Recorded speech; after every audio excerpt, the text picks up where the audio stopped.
Jews massage dead bodies after 3 days? Do they? You Christians, do you massage your dead bodies after 3 days? No. We are the closest to the Jew, the Muslims, in our ceremonial law. Do we Muslims massage dead bodies after 3 days? Do we? No. Then why would a woman go along to find a dead, rotting body after 3 days? You know, within 3 hours, this rigor mortis sets in. The hardening of the cells. The decomposition starts taking place. In 3 days' time, the thing is rotting inside, fermenting inside. Such a rotting body, you go and massage it, falls to pieces. It will fall to pieces. So what does she want to do? Unless she's looking for a live person. She must be looking for a live person, because she was about the only woman, besides Joseph of Arimathea and Nicodemus, who had seen the final rites given to Jesus. She was about the only woman. So she knew that she had seen signs of life. If at all, if the crucifixion took place, as they say, that she had seen signs of life. That after 3 days she is returning to give him treatment. She's worried about the stone. That now what am I going to do with the stone? And when she reaches the tomb, pleasantly surprised, she finds the stone was removed. It was already removed. So she looks inside the cave, in the cave, and she finds empty. So she starts to cry. It's an anti-climax to what she had expected. Jesus was watching her from wherever he was. Not from heaven, from this earth. This tomb was a privately owned property belonging to Joseph of Arimathea, a very rich, influential Jewish disciple of Jesus, who could afford to carve out this big roomy chamber, a sepulchre for himself. Around this sepulchre he had his vegetable garden and his country home, where he went for his holidays, for the weekends with his family. It's not out in the bundu that he was planting wheat and corn for other people's sheep and goats to graze upon. He must have his gardener's quarters, people to look after his garden. This is all the scene. And Jesus is there. He sees this woman. He knows who she is. So he comes up to her from behind. And he finds her weeping. So he said, "Woman, woman, why weepest thou? Whom seekest thou?" Doesn't he know? Doesn't he know? Of course he knows. Then why does he ask such a silly question? No, it's not a silly question. Actually, he's pulling her leg, metaphorically. Not physically, metaphorically. He's pulling her leg. He says, "Woman, why weepest thou? Whom seekest thou?" I'm reading your Bible. She supposing him to be the gardener. I'm asking, what does she suppose is the gardener? Do resurrected bodies look like gardeners? That we all, when we are resurrected at the end of time, everybody wakes up as a gardener. So the wife doesn't know that whether this is a husband or father or grandfather, everybody is a gardener. Her son, she doesn't know who's who. Is that how it is? No, the resurrected bodies will be yourself. Everybody will be able to recognize you. It will be the real you. So why does she suppose he's a gardener? I said, because he's disguised as a gardener. Why is he disguised as a gardener? What for? I say, because he's afraid of the Jews. Why is he afraid of the Jews? I say, because he didn't die and he didn't conquer death. Had he died, and if he had conquered death, there's no need to be afraid anymore. Because the resurrected bodies can't die twice. You ask me, who says that? I said, your Bible. Paul says, it is ordained unto all men once to die, and after that the judgment. You can't die twice. So if he had conquered death, no need to be afraid, because nobody can kill him anymore. But he had escaped death by the skin of his teeth. If he gets caught, they'll make doubly sure, the Jews make doubly sure that they kill him. So he's disguised as a gardener. She's supposing him to be the gardener. Says, "Sir, if you have taken him hence, tell me, where have you laid him? To rest, to relax, to recuperate, not where have you buried him? So that I might take him away. I alone, one frail Jewess, carrying away a dead rotten corpse of at least 160 pounds, not like me, I'm 200. Not like me.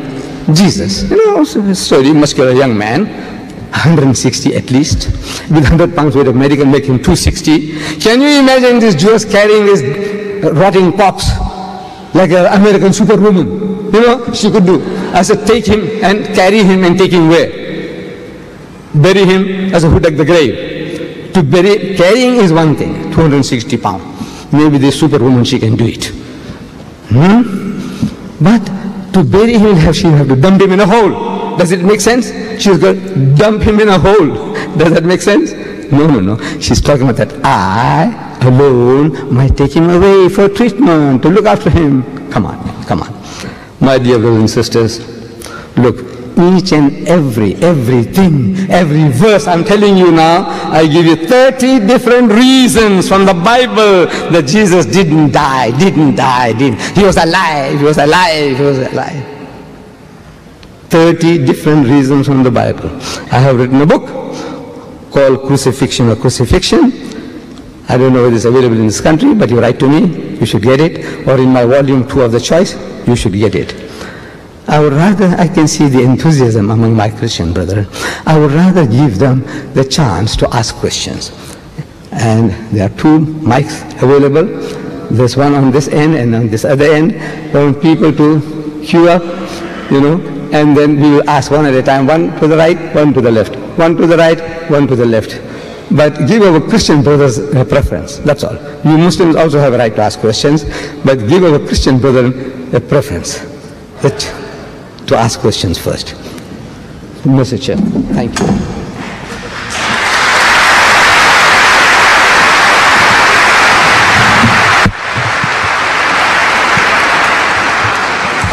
Thank you. To start question time, would you please queue along the outside aisle? So once again, I'd ask you all to show your appreciation. Some takbir for Sheikh Deidat. Allahu Akbar! Allahu Akbar! Allahu Akbar! Well, we have a number of people ready to ask questions. I'll hand the microphone over to the Sheikh. Which side do you want to take first? We'll take, because this brother happened to be the first. I admire him. I should congratulate him. You were the first man to get up for asking questions. You have the first chance, my brother. Right, sir, that question I'm going to ask you from the Quran, and I will read it in Arabic.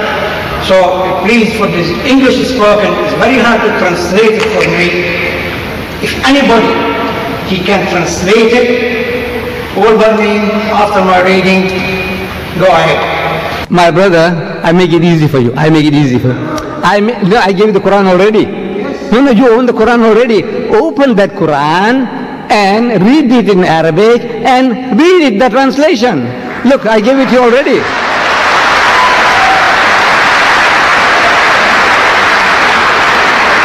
Be fair. Look, I give you time. I give you chance. I give you a chance. You get that Quran, find that verse, read it in Arabic, and give them the translation. You do that.